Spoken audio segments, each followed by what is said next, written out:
ഇന്ന് തന്നെ ഡൗൺലോഡ് ചെയ്യൂ. കാണൂ നിങ്ങളുടെ ഫേവറേറ്റ് ഷോസ്. വാമോനെ കയറിയിട്ട് പോം. ഏയ് വേണ്ട, ഇനിയെങ്കിലും അവസാനിപ്പിച്ചൂടാ നിന്റെ വാശിയൊക്കെ. വാ കയറി ചായ കുടിച്ചിട്ട് പോ. വാശിയല്ല, അർച്ചനയില്ലാതെ എനിക്ക് പടികടന്ന് വരാൻ പറ്റില്ല.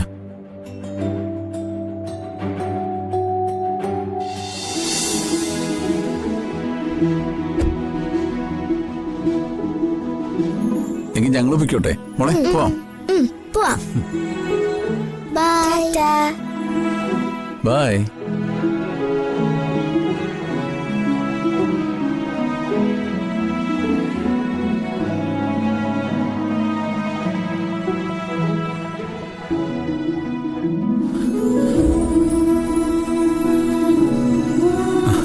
എന്നാ പോവാം മക്കളെ. അയ്യോ, ആവണി ചേച്ചി കണ്ടില്ലല്ലോ. ആവണി ചേച്ചിക്ക് വന്നോളും, നമുക്ക് പോവാം. വാ.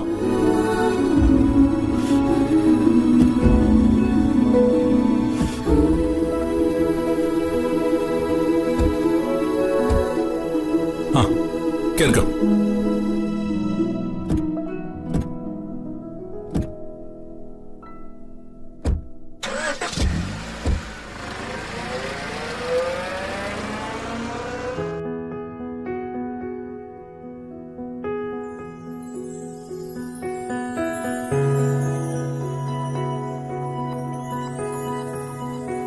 അനൂപേ, എടാ അനൂപേ, ഇവിടെ ആരും ഇല്ലേ?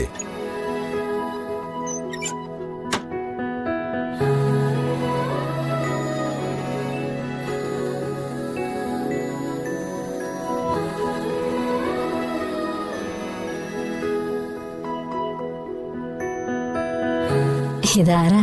ലോനപ്പൻ ചേട്ടനോ? ഒരുപാട് നാളായല്ലോ ലോനപ്പൻ ചേട്ടൻ ഈ വഴി വന്നിട്ട്. വെറുതെ വന്ന് ബുദ്ധിമുട്ടിക്കണ്ടല്ലോ എന്ന് കരുതിയാ ഇതുവരെ വരാത്തത്. പിന്നെ അനൂപിനെ ഞാൻ ഇടയ്ക്കിടയ്ക്ക് പുറത്തു വെച്ച് കാണാറുണ്ട്. ആ, അവനോട് പറഞ്ഞിട്ടുണ്ട്.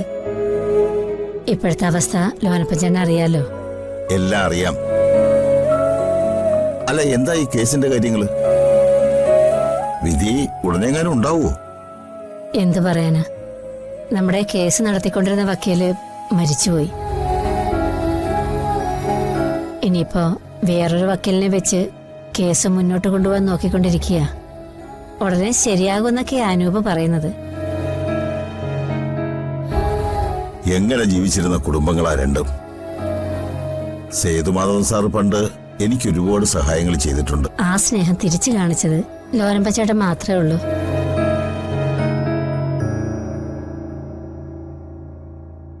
ഒരത്യാവശ്യം വന്നപ്പോ പലിശ പോലും ഇല്ലാതല്ലേ 10 ലക്ഷം രൂപ തന്ന് സഹായിച്ചത്. ഞങ്ങള് മറക്കത്തില്ല. ഇത്രയും വർഷമായിട്ടും അത് തിരിച്ചു പോലും ചോദിച്ചിട്ടില്ല. ആ കാര്യം പറയാൻ തന്നെയാണ് ഞാൻ ഇപ്പൊ വന്നത്. മോളുടെ വിവാഹം തീരുമാനിച്ചു, അറിയാലോ. ഞാനൊരു സാധാരണക്കാരനാണ്. എന്റെ കയ്യിൽ അധിക സമ്പാദ്യമൊന്നുമില്ല. 3 മാസത്തിനകം വിവാഹം നടത്തണം. ആ പണം ഇതിനു വേണ്ടി ഞാൻ കരുതിയിട്ടിരുന്നതാണ്.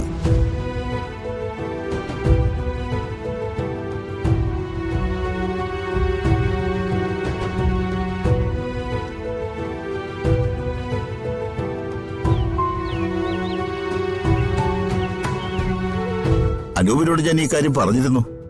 മകളുടെ കല്യാണം ആയ കാര്യം അനുപേട്ടൻ ഞങ്ങളോട് പറഞ്ഞില്ല.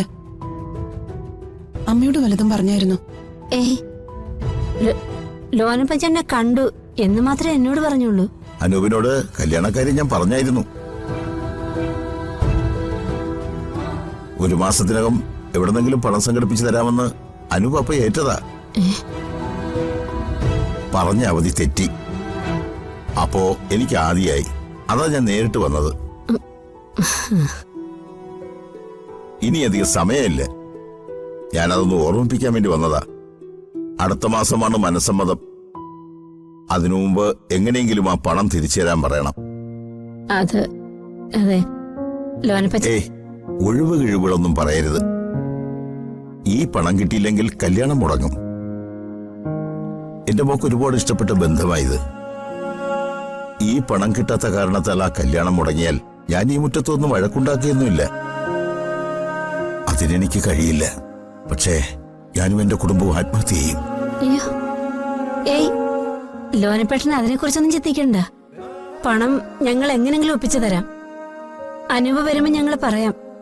ഞാൻ നിങ്ങളെ വിശ്വസിച്ച് തിരിച്ചു പോവുക. ചതിക്കരുത്.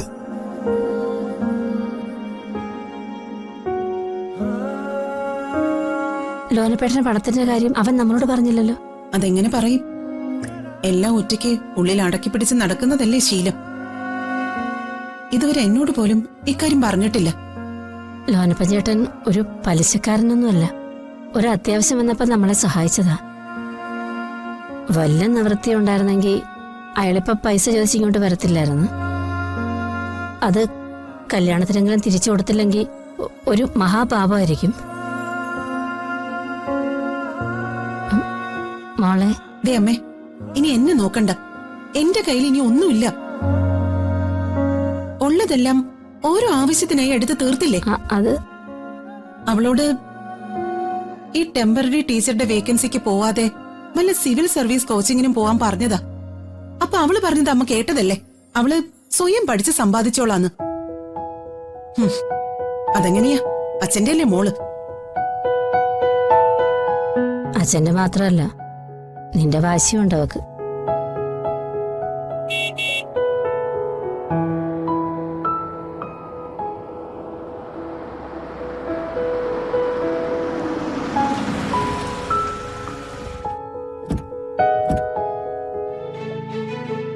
അമ്മുമ്മേ, അമ്മുമ്മേ. എന്റെ മക്കള് അമ്മമ്മയുടെ പൊന്നുമക്കള് വന്നല്ലോ. ഉമ്മ. ഉമ്മ.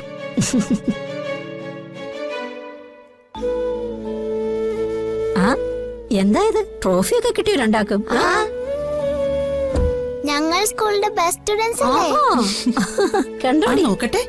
അയ്യോ, എന്റെ പിള്ളേര് ട്രോഫിയൊക്കെ വാങ്ങിച്ച കണ്ടോ? കണ്ടോടി, എന്റെ പിള്ളേര് കപ്പൊക്കെ വാങ്ങിച്ചോണ്ട് വന്നത്.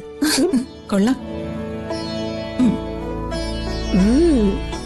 എടി, നീ അകത്തോട്ട് ചെന്ന് അവർക്ക് വയറ് നിറച്ച് ചായയും പലഹാരവും ഒക്കെ കൊടുക്ക്.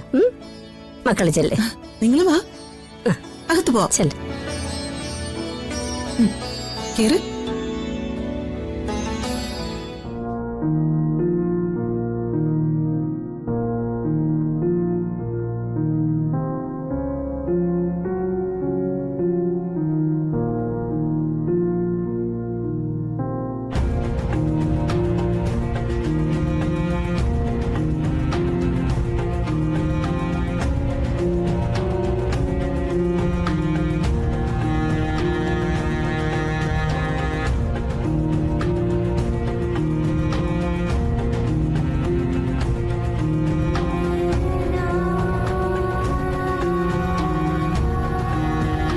വാമോനെ, കയറിയിട്ട് പോം.